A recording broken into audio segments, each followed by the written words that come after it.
In 2020, we were all hit with that wonderful time called lockdown and COVID. And I found myself homeless. I had nowhere to go, and then I had a place in Kleinmond, which was made available for me, which is a little seaside town not far from here.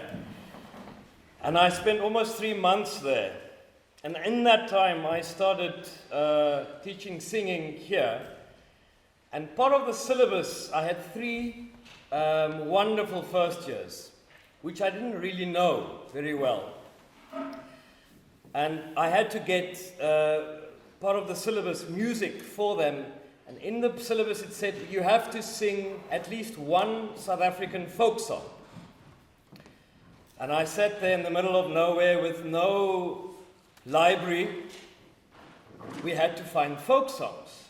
And I started with 4 for 4 specific students, 4 first years.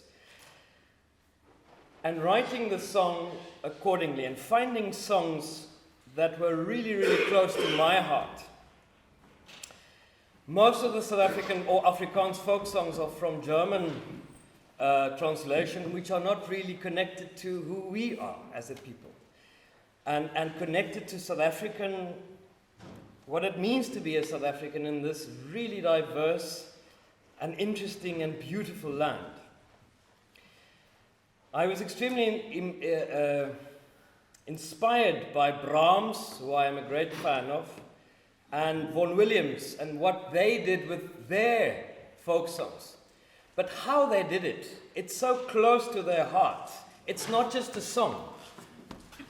It's not just something to be performed. There's a different emotion. And you'll see we haven't given you text and translations. It's not about understanding the text now. It's about understanding the essence and the emotion behind the text. So we're going to guide you through this, and from a perspective, can I, as a non-German speaker or somebody who lived in England, and really and truly understand English and German folk songs, or Xhosa folk songs, or Sotho folk songs, in the same vein? Can you sing and understand that emotion, that humanness, being human, through these songs, regardless of politics now? And we will try and discover that through our conversations through this day. Lauren and I will have a conversation, and we, on her experiences, my experience during the process of singing these things. We're going to start with the first 3. I'm not going to speak much about these songs. It's not about the history now of these songs. The first piece comes from the Magaliesburg district, not far from Johannesburg, and it's a prayer of protection. Getting back to COVID, we didn't know where we were going. So this is the first position. Protect us. The second piece is a piece of escapism. Hulle sê daar's 'n man in die maan, o ek wil baie graag gaan. I want to get out of here. Another world. And halfway through the piece there's a bit, they say love is around the corner, but I can only dream about that, and maybe the man in the moon will know. Maybe another glass of whiskey will tell me. The third piece is the Oeverbergse liefdesliedere, and Reiner Otterman compiled these together many years ago for the FAK song bundle. I have rearranged it, and all these songs, not just as folk songs, but as an elevated form of a folk song. Why can't we see them as art song? And this whole debate of what is an art song, and in a world of left and right, and let's get to a central position. Enough speaking, I give over to my wonderful colleagues.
een man en die man, waar ek wil baie graag gaan, met 'n hoed en 'n sluier om net maar te kuier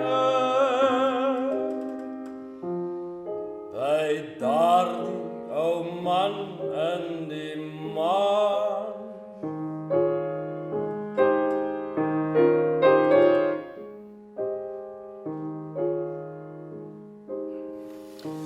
Hulle sê daar's 'n man en die man, waar almal kom toch saam, dan dans ons 'n valsie en niemand sing vals nie.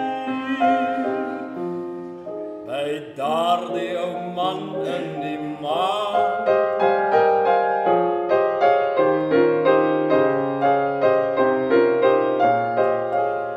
Hulle sê die liefde is om die draai, waar ek kan maar net raai, as die man en die man vir my duidelik kan sê, of waar die liefde dan lê.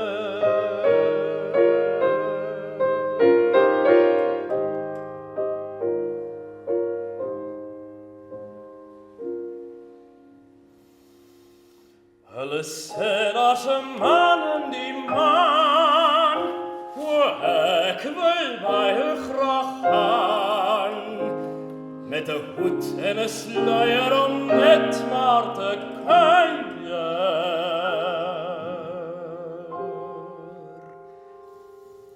by daardie ou man en die man.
The next three pieces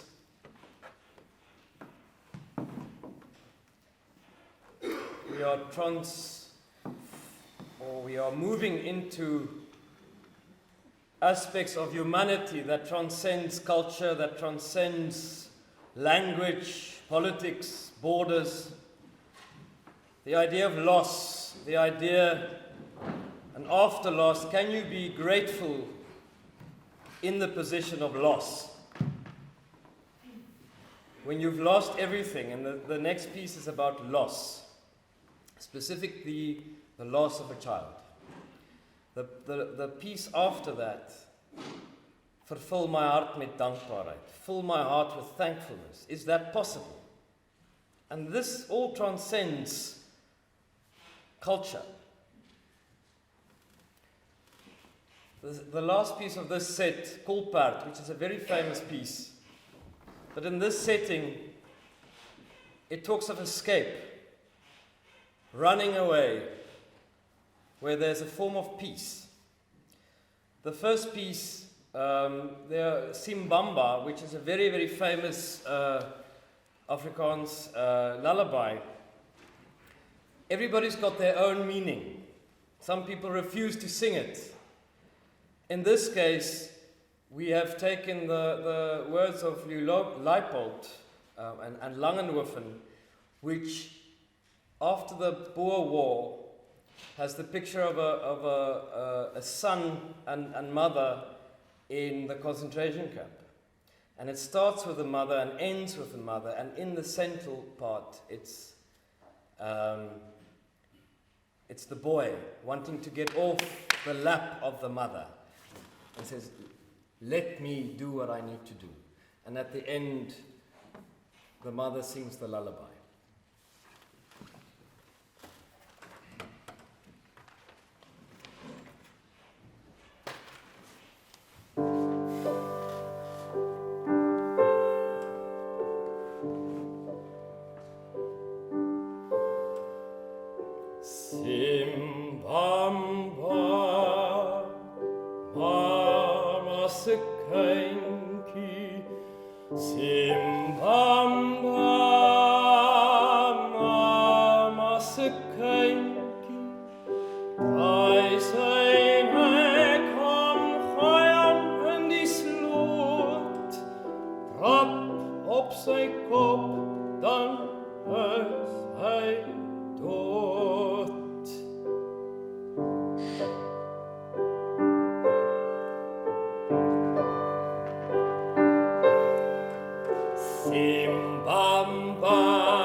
Drei zijn ek om gooi om in op sy kop, dan is hy dood.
As ek ver in die veld op my kolpaard ry, dan voel ek vry en ek sing so bly.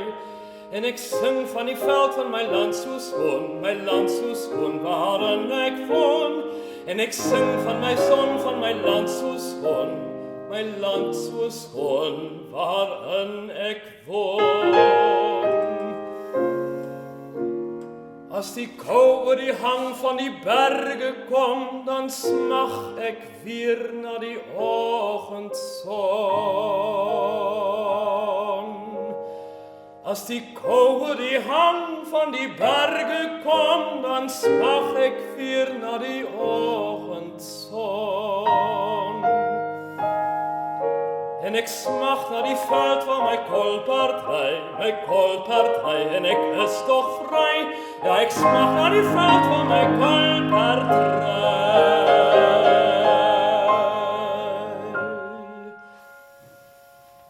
My kolpartry, en ek is vry.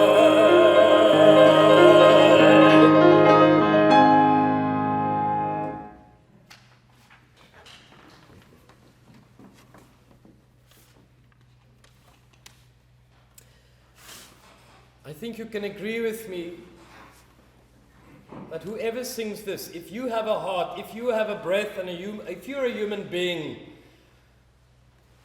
we can still relate to the soul, to the heart.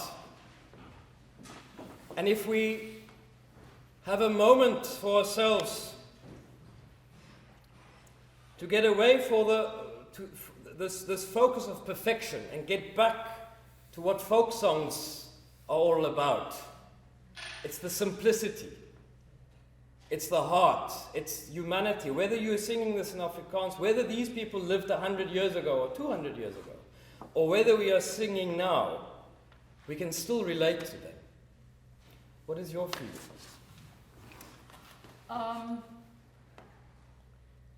We teach our students to sing in Italian, to sing in German, to sing in French, and yet it's a language that is far removed from where we're positioned as a continent. They're languages that maybe some of us identify with from a certain perspective, but it's not the language we speak. So here I am, a South African, singing Afrikaans song in the best kind of Afrikaans diction and pronunciation that I'm able to do, in the same way that we expect that from the people that we teach. We're all able to sing this. We all feel, we all have a heart, we experience love, we experience joy, hurt, pain, and the spectrum of emotions that exist. So who's to say whose music is my music? We're human. It belongs to all of us. Yeah. The next three pieces, the first one, O ma, daar kom 'n jong soldaat, hy breek my hart. And it's, once again, we all experience heartbreak. Many times we as singers, we are taught to be fake.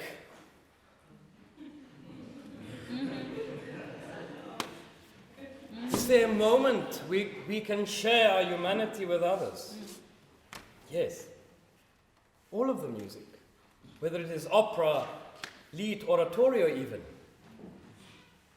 The next piece, Vaarwel, my eie soetelief. After this heartbreak, somebody has broken your heart. The next piece, Goodbye. There was a song when I grew up, Ek wil jou nooit weer sien nie. I don't want to see you ever again.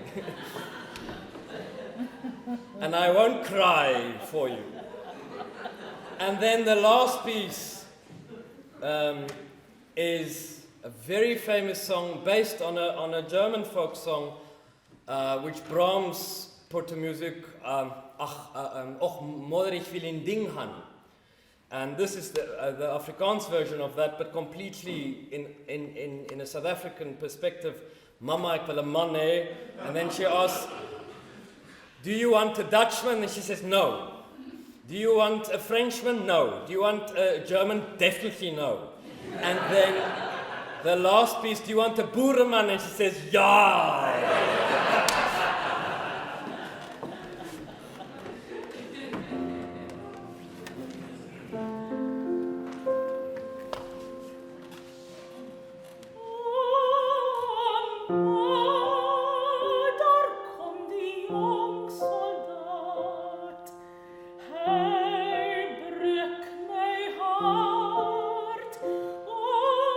Oh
Vaarwel my eie soete lief, moet ver hier vandaan.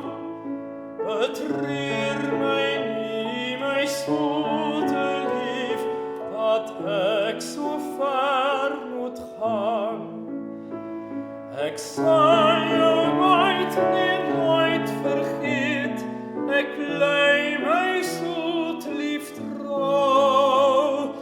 Waar ek op aarde ook swerwe moet, toch denk ek steeds aan jou.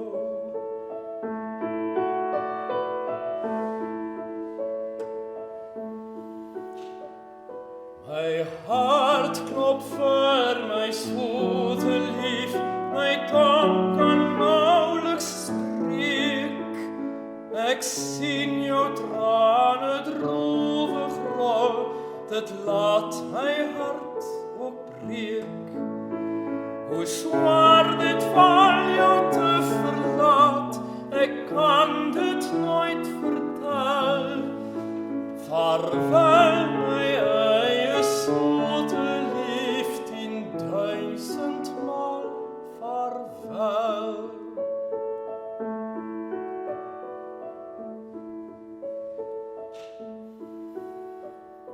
Met trane moet ek slape gaan, wanneer die lig verdwyn.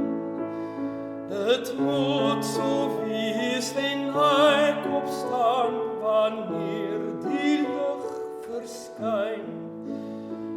Dit moet so wees, dit sal so wees, ek moet in my lot berus. So far dan val my soete lief, not hoog in afscheidskus.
Ja, nee.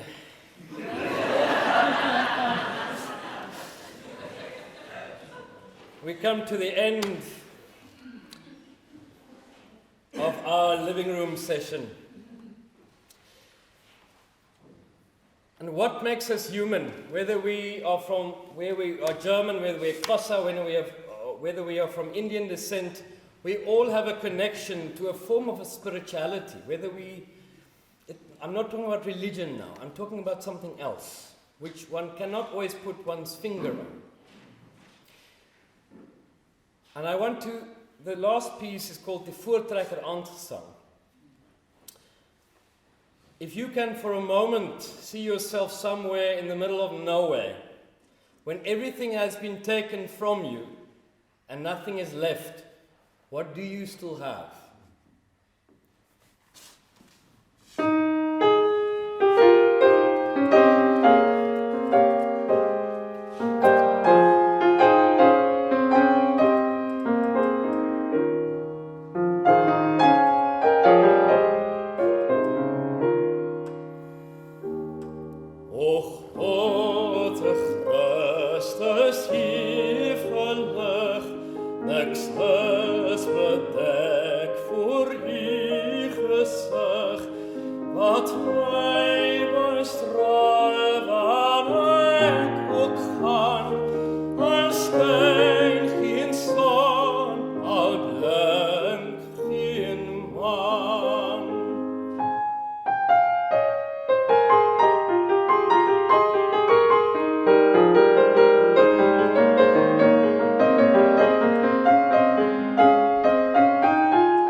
everybody. I'd like to extend our heartfelt gratitude to Lauren, Xander, and Elna for the same reasons that I loved yesterday's Cape Town Opera Chorus. I love today. We just have such a rich heritage in South Africa. Do we have any questions from the audience?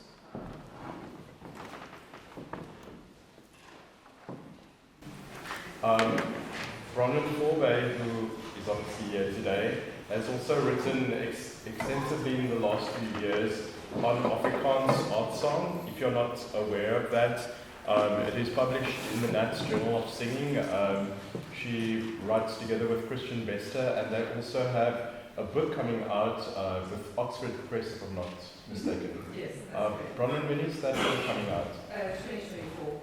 2024, fantastic. I just think it's fabulous that we have Afrikaans folk song that we can use as an educational tool as well when developing voices. It's such a connection to emotion, and demonstrated today also the healing power of music. So if we don't have any more questions, thank you so much. Over to everyone. Thank you very much. I love your arrangements, and it makes it so much more accessible, and it enriches the simplicity of the art song. Welcome to all of you, and I hope you are going to make it, publish it so we can use it. Yeah. Thank you very much. I have a question. Yes. Must there be a recording project in the works for these, and are there other arrangements? So it's a two-part question. Yes, we actually have recorded them. We haven't published it yet, and the music still needs to be published, which hopefully by the end of this year it will be published. Yeah. And the second question was that will there be other projects in future Of course. that you will... When, I don't know. But I am thinking of doing another set of 10. Yeah.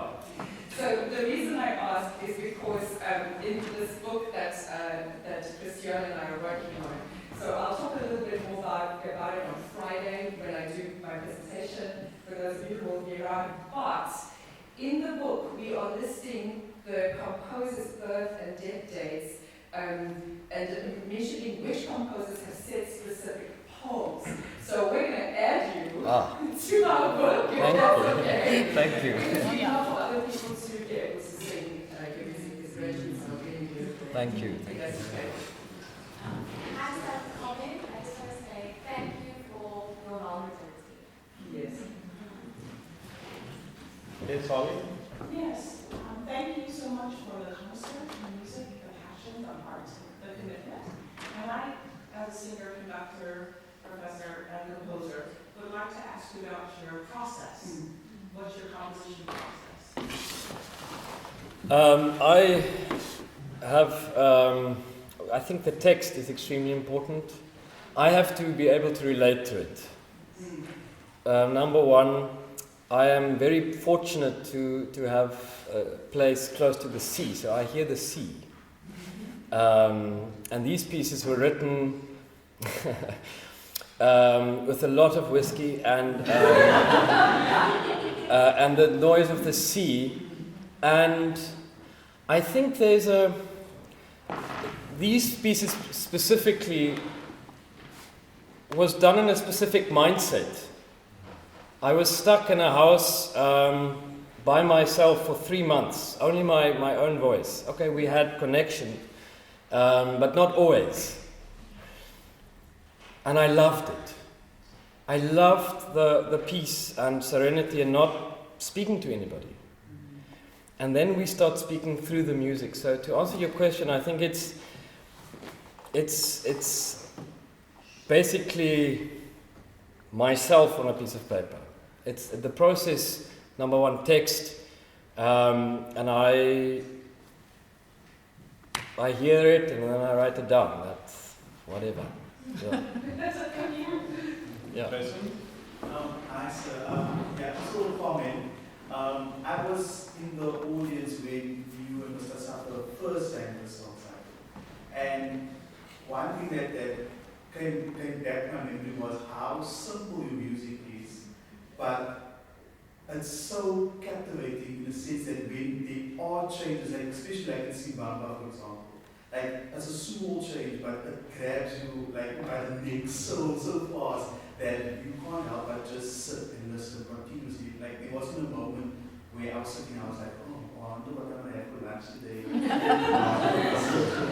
So yeah, so very well done and I enjoyed it. Thank you. Thank you. So I want to really ask on the idea of all songs that if you have a heart pretty much then you can relate to the emotions, then you are able to sing it, not necessarily that you have to be Afrikaans. Exactly. But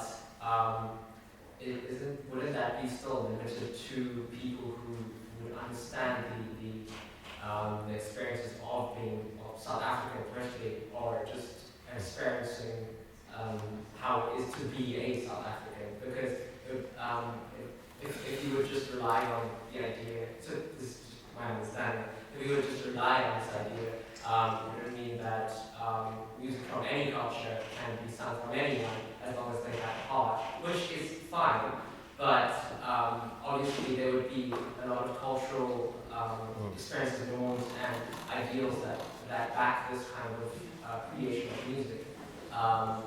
And I would want to ask what would be the basis or the limit of this authenticity when it comes to allowing one to simply sing a song just for the sake of relating to emotion, or to truly base their experience and origin as an expression. It's a very good point, and that's absolutely the crux. We tried to do it without really speaking. But if I can use Lauren as an example, who doesn't understand the Voortrekker history or the women and children who died in the concentration camp and let's hate the English and all the bitterness and all that politics, the goeters.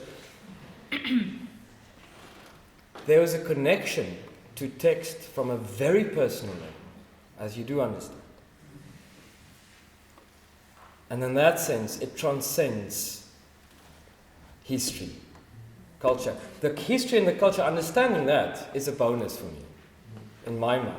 But these 10 pieces, that's from my perspective. Lauren? I feel like from whatever cultural orientation you're from, we've all experienced within our culture and our background a certain kind of trauma, a certain kind of pain. So I don't need to understand the Afrikaans perspective on what being in the concentration camps per se was. My people experienced a similar kind of pain, and so will your people.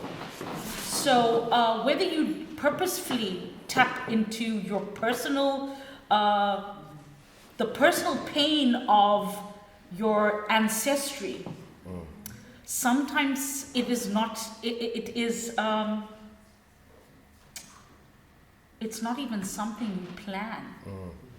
It's just present in your DNA.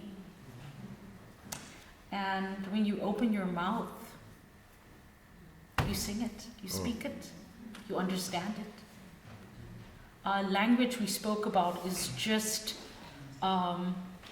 language is kind of dividing. You know, we spoke about Egyptology and how maybe that's possibly the best language to be used because it's pictorial. But what is language? It's just a way we engage. There's so many other ways we can see things. Can I just add to that? So last year I published a book on music and emotion and art. And what you're touching on, the way I see it, is you differentiate between performance, when the performer would study the text, study cultural nuances to deliver an informed performance. But then you also have music listening experiences, and there you don't, what the emotion that is evoked, you don't necessarily need to understand the text, you don't need to understand the cultural nuances. It's something that reacts in your gut, and you can have an experience. And obviously if you learn about music later, it makes a deeper connection as is with anything. But you have to differentiate between the performance and the music listening experiences. And I would be interested to know a lot of our American visitors who didn't understand the text today, how you experienced the emotion that came across. Just to add, it's like a subconscious thing that can happen. Yeah, absolutely. Yes. Thank you so much for this performance. It was really beautiful. I don't speak it to understand Afrikaans, but I was really engaged and I felt like I understood everything that you were saying. And for me, it just brought me back to the power of language and singing in the language that you understand and that you are able to speak, because you speak Afrikaans fluently.